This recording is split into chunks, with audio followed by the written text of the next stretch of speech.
بالأستاذة عيسى خليل من جامعة وهران، فلتتفضل مشكورة. لا ممنوع. Bonjour aux organisateurs du forum, bonjour aux intervenants et à l'assistance. Notre intervention s'intitule Dunia, enfant de guerre. La littérature a pour but de mettre en récit les événements historiques, de les mettre en mots et de donner voix à ces événements à travers des personnages historiques. La littérature est un moyen de prise de conscience d'un peuple donné. Une littérature réaliste est assez significative du conflit politique et de la machine guerrière, de l'expression du peuple et de son histoire. Comment faire entendre la voix du peuple? Comment porter l'écho d'une guerre durant une période de conflit?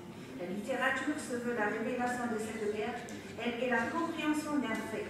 Mettre en lien les événements de torture, de terreur, de barbarie et de massacre entraîne l'expression et le point de départ de cette littérature comme il est reporté dans l'article suivant.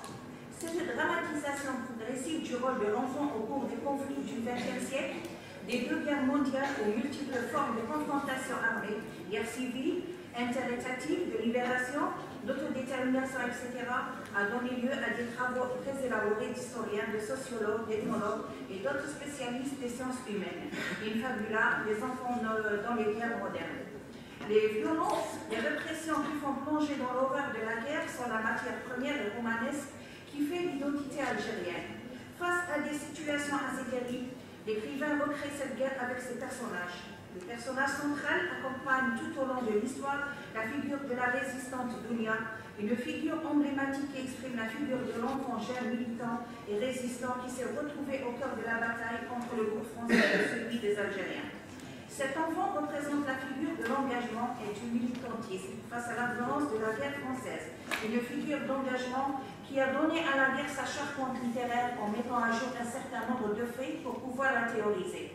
Évoquer la figure d'un résistant énigmatique la plus incompréhensible, celle qui exprime le mieux le rapport conflictuel français-algérien face à l'oppresseur, invoque des questions de justice, de combat et de l'engagement. Pour faire émerger la violence et l'absurdité de la guerre, il faut explorer le champ de la littérature et voir comment un personnage de 16 ans s'engage dans le combat pour agir. Malgré les méthodes de violence et de stigmatisation, les jeunes combattants durant la guerre d'Algérie ont résisté à toutes sortes de monstruosités. Le récit de Dunia de l'écrivaine algérienne Fatema Bakhai est non seulement un témoignage pointant sur une époque sombre de l'histoire de l'Algérie et de ses conséquences, dans l'horreur de cette guerre, les embuscades, les tortures, les enfumades, mais aussi du grand nombre de morts, le personnage de Dunia fut lui-même témoin des événements et des faits. L'histoire commence dans l'Algérie française, encore sous l'empire colonial turc, où vit Dunia, une jeune fille de 16 ans. Cette période veille à ce que sa fille ait une éducation complète. Outre son éducation à la médersa, il lui apprend l'art de l'équitation et il discute même des problèmes politiques. Ceci dit, Dunia veut comprendre pourquoi le français se trouve sur les terres algériennes. Mais interrompit vivement Dunia. Pourquoi? Que leur avons-nous fait? Le père répond, le deuil aurait frappé le consul. Il avait manigancé je ne sais quelle escroquerie avec 2 juifs aussi véreux que lui. Elle lui répond, mais on ne fait pas la guerre pour si peu. De plus en plus, face aux crimes commis contre la population algérienne, Dunia prend conscience et décide de participer à la guerre à sa manière.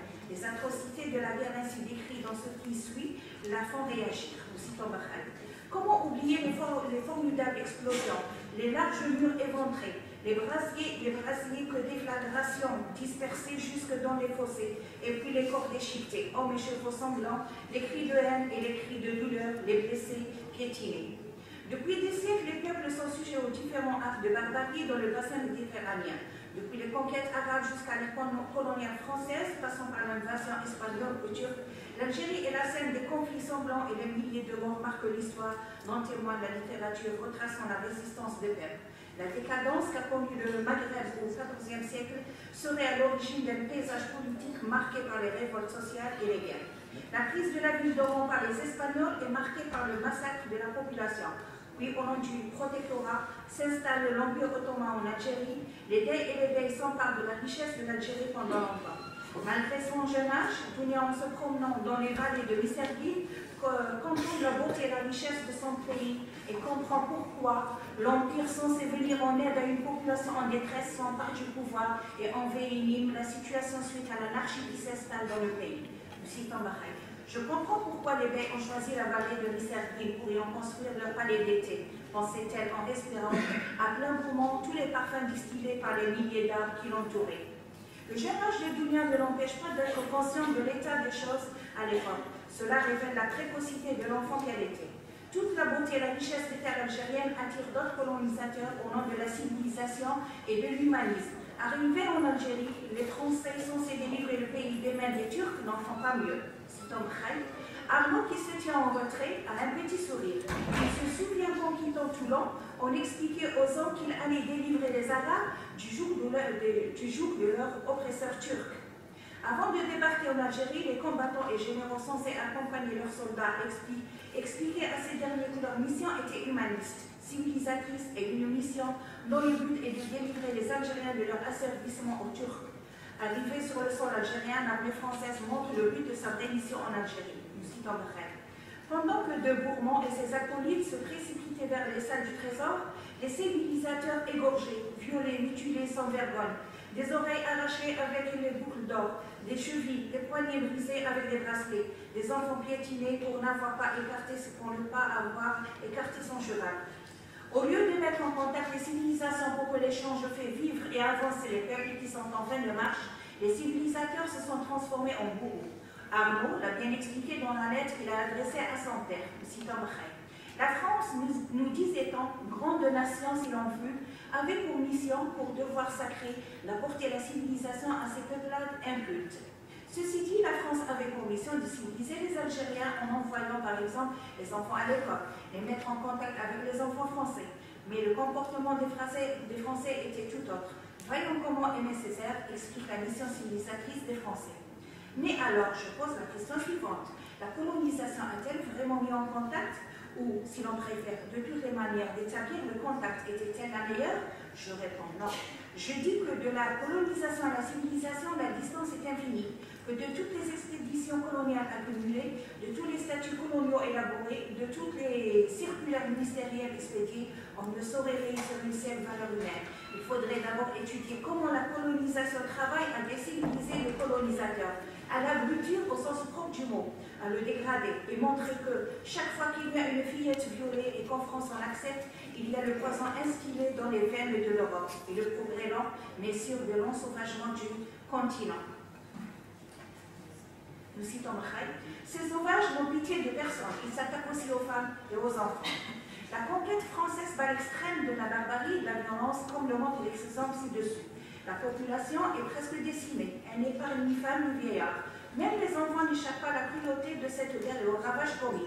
Les enfants au nom de la civilisation sont piétinés par les chevaux des soldats. La population algérienne est estimée à 3 millions d'habitants avant la conquête française de 1830, selon l'ouvrage de l'historien Olivier Lecourt-Grandmaison, Colonisé, exterminé. Le bilan de la guerre, presque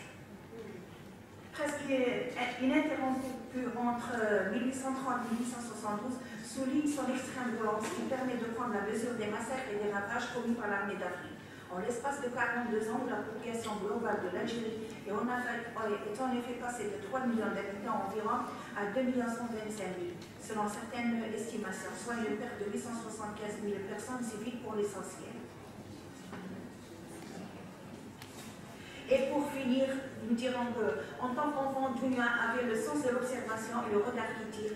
Son regard face à la situation des Algériens de l'époque évoque son engagement et son projet politique. Ses paroles représentent l'expression de contestation populaire et le nom de Dounia revendique la vie et la richesse des terres algériennes convoitées par les colons. Et le roman Dounia de Fatima Brel était le reflet de l'attente d'un enfant qui ne s'était battu face à une situation critique pendant la guerre, parce que après la mort du père de Dounia, celle-ci, elle achève le combat pris par son père et les armes avec l'accord du Fennec. Le Fennec, c'est Saïd Al-Khalai, qui est le symbole de Boussien Al-Khalai, un personnage mythique algérien. Il était un tyran, mais aussi un combattant. Donc, elle a formé un groupe de 500 000 hommes et elle a continué le combat. Et elle est morte en tenant à la main l'acte de propriété des terres et des biens de son père. Donc, c'est une image du petit combattant. Pour finir, je remercie en particulier les étudiants ici présents car la présence reflète l'intérêt qu'ils portent à cette manifestation et merci aux enseignants et à M. Riff.